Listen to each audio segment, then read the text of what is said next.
Hi, I'm Chris Dahlquist, a visual artist and photographer that lives in, and importantly, travels from, Kansas City, the middle of everywhere. In my mixed media photography, I blend historic photographic tradition and technique with contemporary technology to make quiet images of in-between spaces, the ones where we must be mindful to appreciate the subtle beauty that resides there. I photograph and create islands of solitude, the places with fewer fireworks but more daydreams, the silence that allows that inner dialogue to be heard. I think of my photography like a poem, so spare that each word must have impact to earn its place on the page. It's work that shows a quiet confidence, not to say more than is needed. I found the camera at a young age, and it provided the lens, pun intended, to slow down the busy world and my spinning brain.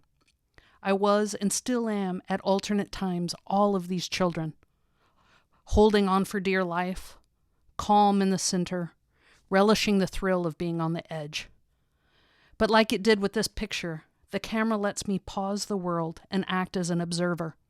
It narrows my field of vision, allowing me to capture what is before me. And then once back in the quiet of my studio, it allows me the time to study what I have captured. It's like gathering field specimens to take into the lab to study, with the right tools, the time, and the space to do so. Once in my studio, filtered through my lens and my visual vocabulary, it is distilled into its most basic elements, a return to the center. For over 20 years, I have traveled approximately 6 months out of the year, or in other words, spent 10 years in motion. I have lived big. I've seen a lot of rainbows, watched sunsets, hiked mountains and forests, heard waves crashing, and kayaked too many oceans, lakes, and rivers to count. I've listened to live music from the intimacy of a hotel room to grand concert halls and everything in between.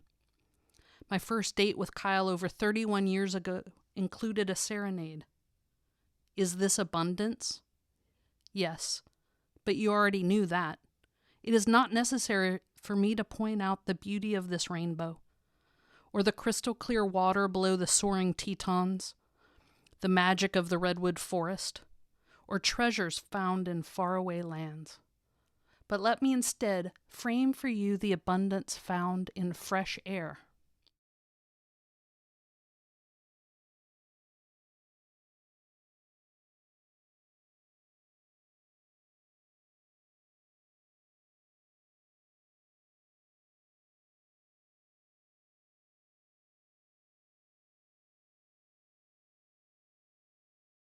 The water's edge.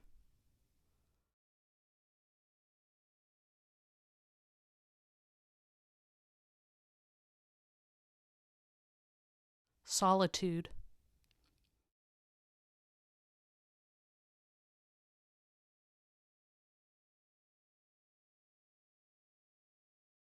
Gentle waves.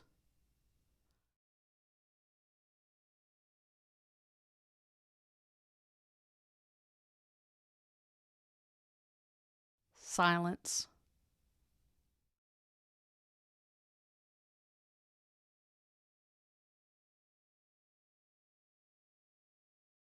The sea.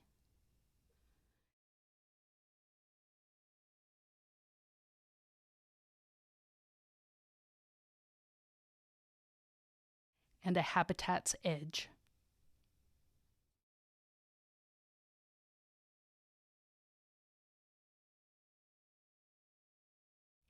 How do we measure this abundance when there's nothing within our frame to count?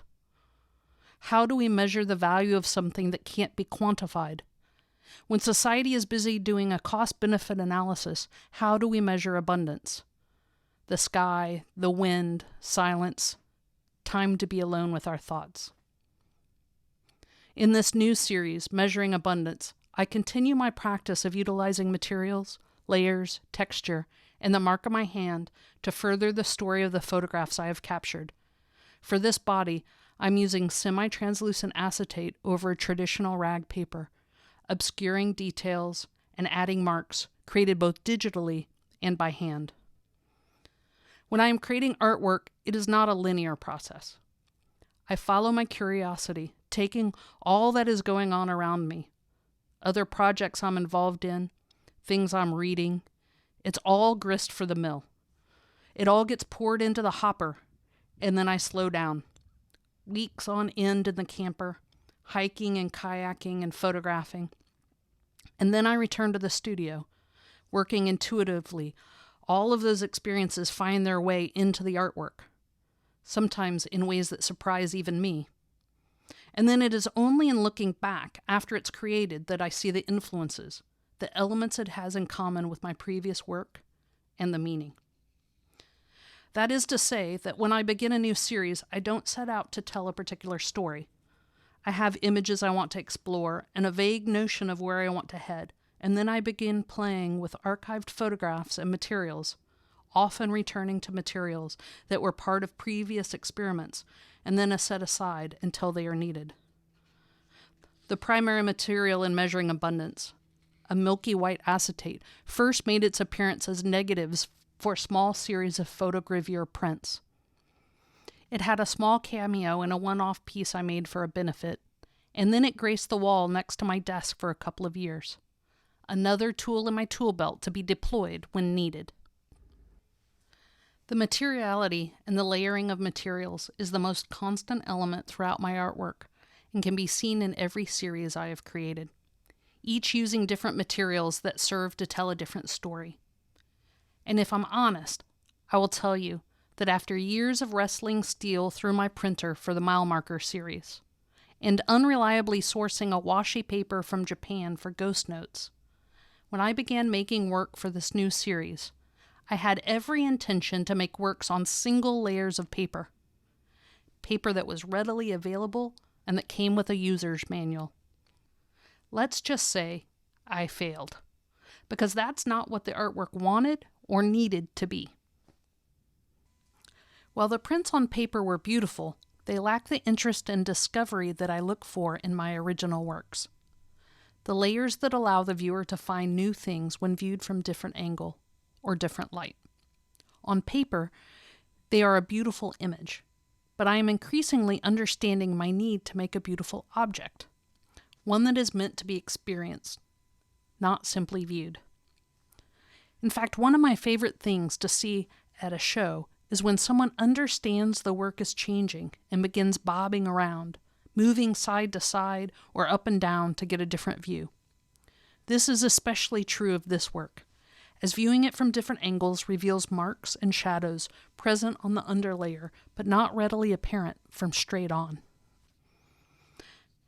And finally, after the first pieces of a series are complete, I begin understanding the work, and that's where I am right now with Measuring Abundance. My personal understanding of the work begins with its relationship to my ongoing series, Mile Markers and Ghost Notes. And for me, there's an interesting dialogue between them as they track along with my personal journey. I see mile markers as an outward exploration, literally taking in a wide horizon-to-horizon view, a search outside myself. And in contrast, Ghost Notes is a very internal exploration, a quieter one. The field of vision is so much smaller, it leads to the introspection. And Measuring Abundance feels like the tension between the external and the internal. When I think about abundance, I think about what I value in terms of stillness and spaciousness. But in the cult of busyness and ROIs, that's not what the external world values. That tension I feel is mirrored visually as the organic landscape contrasts with a regimented grid. It might not be consciously perceived, but that tension is felt. And then there's the mark of my hand, pen and pencil marks attempting to navigate the space between the two. A regimented grid isn't new to my work. It has shown up in other ways, but almost always as a problem-solving device, allowing me to create large-scale pieces with smaller materials.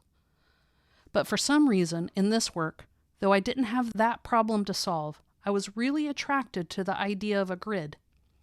I experimented with different ways to create it, including cutting up past work and recompiling it, folding paper, weaving materials.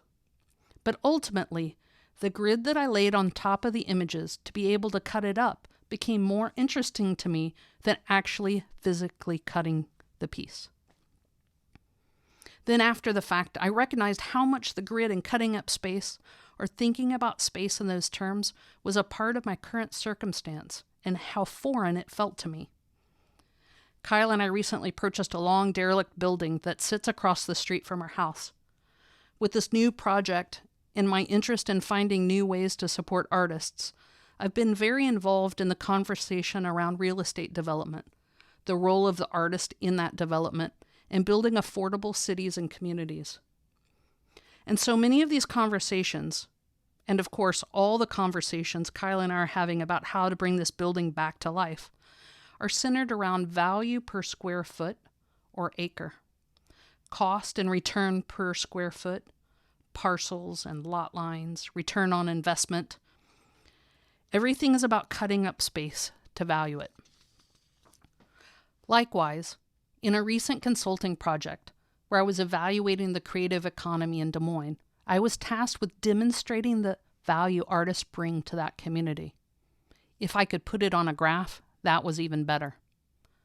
Living somewhere more aesthetically pleasing or with rich cultural offerings isn't a compelling argument to the powers that be, but having a 13% increase in average property values is.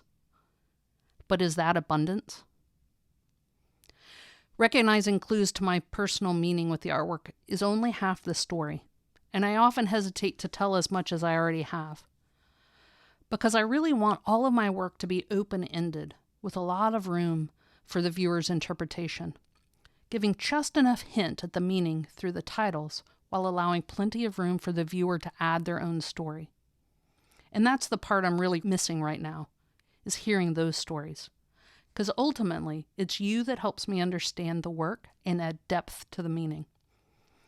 For instance, in February at Sager Bradis Gallery, my longtime partner, the only chance I've had to share the work, I was visiting with an attorney that told me that the grids, particularly the grids going into the sky, made her think about law regarding property rights and the new concerns that have to do with how far our rights extend into the sky. Another layer of meaning I would have never considered, but is interesting to ponder. What is abundance? Can we measure it? It's an important question to ask, especially now. Has the value of solitude changed, as so many are missing their friends and loved ones? How about space and expansiveness when the way to stay healthy is to keep our distance? How does the meaning of abundance change over time? A cone, ambiguous and paradoxical, fodder for my busy brain. But for the person in my booth, that when I ask them, isn't the why more interesting than the how? And they answered with a quick and flat, no. It can stand up to having no meaning at all. Just a beautiful object in its own right. It doesn't have to be profound, or challenging, or political. It looks damn good on the wall. There doesn't have to be much more to it than that.